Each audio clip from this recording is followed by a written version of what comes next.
Kylian ha estado a un nivel muy alto a lo largo de toda la temporada, de lo que llevamos de temporada. Y hoy ha hecho cantidad de acciones en las que ha dado asistencias, ha tenido oportunidad para marcar. Es un poco raro ver a Kylian con tantas oportunidades para poder marcar y que no marque, un jugador que le caen los goles.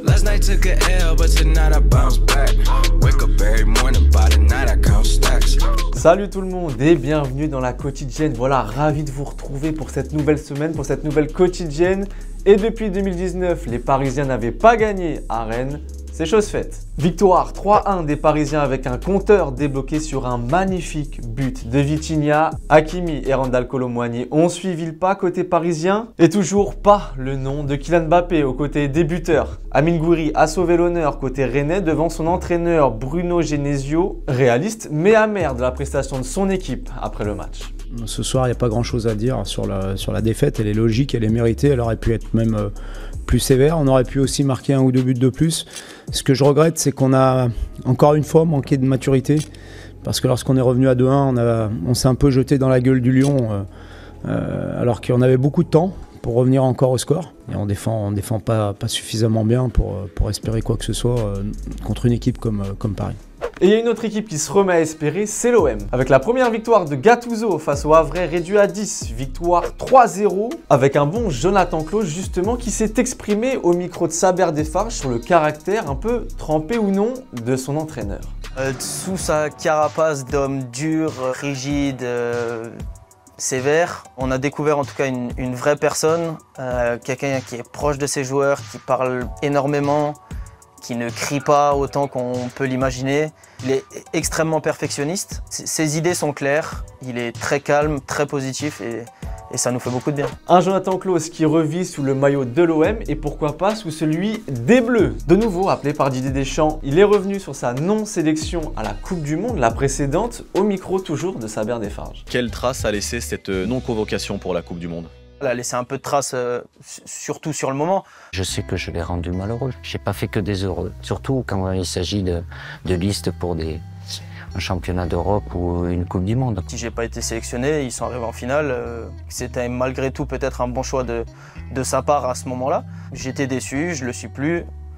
Je rebondis et puis on passe à autre chose. Et en espérant que ça profite à l'OM et à l'équipe de France. Allez, on va se regarder un peu le classement de la Ligue 1 avec les 3 premiers. Monaco en tête après sa victoire sur Reims. Nice s'est fait une petite frayeur contre Metz. Et le PSG à l'affût à la 3e place et dans la zone relégable. C'est plus compliqué avec Lyon qui arrache un petit point enfin après son match nul face à Lorient. Et Clermont temporairement dernier en attendant de rejouer peut-être le match face à Montpellier. Parce que oui, 4-2 c'était le score à la 90e pour Montpellier qui accueillait à la Mosson les Clermontois. Et à ce moment-là du match, tu te dis quoi? Tu te dis ça y est, c'est fini, c'est plié, 90, 4-2, terminé. Le match, on veut juste entendre le coup de sifflet final.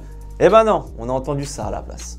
Suite au jet de pétard à proximité du gardien de but visiteur, à la 90e minute de jeu, le joueur s'est effondré au sol. Nous avons fait une cellule de crise. Le médecin qui a ausculté le gardien a constaté que ce dernier n'était pas en capacité de reprendre la rencontre. De ce fait, la rencontre est définitivement interrompue.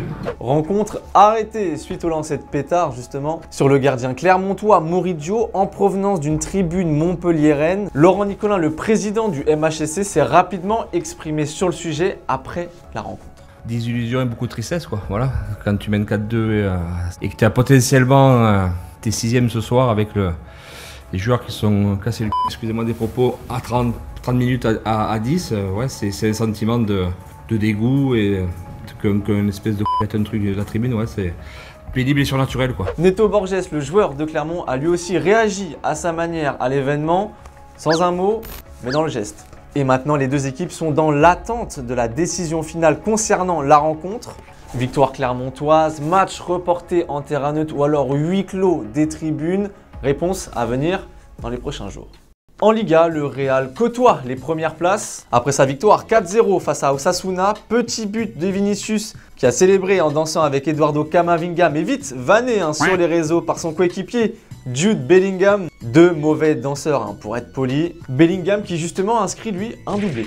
10 buts en 10 matchs pour l'Anglais, 7 fois homme du match aussi depuis le début de saison. Et je vous pose la question, pour vous, est-ce que pour vous, Jude Bellingham peut être un candidat sérieux pour le prochain Ballon d'Or? Voilà, oui, non, pourquoi? Vous nous dites tout et on sélectionnera demain 2 commentaires. Et il y a un autre fait marquant dans le match aussi. Aurélien Tchouameni qui a joué défenseur central. Et c'est pas grâce à Rudiger qu'il a appris le métier avec des conseils ou pas, non, c'est grâce à la réalité virtuelle, regardez. Discipline, because you give up under the slightest struggle without discipline. 100%. Discipline is doing what you hate to do, but do it like you love it. Doing what you hate to do, but do it like you love it. En Italie, Olivier Giroud s'est transformé en son alter. Benoît Costil, voilà le temps de quelques minutes face au Genoa. Et ouais, fait insolite, Mike Maignan a écopé d'un carton rouge dans le temps additionnel. Tous les changements faits, c'est Olivier Giroud qui s'y colle et il a même permis à son club de rester dans le match après un arrêt décisif. Bon, et ça a vite chambré le français, notamment sur cette petite description en interview. Olivier Giroud, attaquant et gardien de Milan. Et l'AC Milan l'a même rajouté sur sa liste des gardiens sur le site du club. Et on sait rire chez nos amis transalpins. Les Bleus arrivent aujourd'hui à Clairefontaine pour préparer les prochaines qualifications à l'Euro 2024. Première étape, Pays-Bas et l'Écosse en amical sous le signe de la nouveauté puisque Malo Gusto fait son apparition dans le groupe pour remplacer Jules Koundé, blessé ce week-end avec le FC Barcelone. Axel Disasi et Jean-Claire Todibo remplacent respectivement Upamecano et William Saliba pour les mêmes raisons. Hier, dans Téléfoot, Yacine Enfaoui nous a délivré un reportage d'utilité presque publique. Dans la tête des joueurs, comment les joueurs vivent la pression étouffante du foot. Et c'était l'occasion pour revenir sur l'ascension de Marvin Martin. Rappelez-vous qu'on surnommait le nouveau Zidane. Allez, oui, Marvin Martin, comme Zizou. Allez. Comparé à Zinedine Zidane à 23 ans, Marvin Martin le vit mal. Tu sais que derrière ça, les attentes sont plus les mêmes. Et tu sais que la moindre contre-performance, le moindre truc, ça va être ressorti. Et ça m'a pas aidé, ça m'a plus renfermé encore plus. Donc voilà, mais les comparaisons, ça sert à rien. Ça sert à rien. Ça aide pas le joueur en tout cas. Si j'ai un conseil, ça aide pas le joueur.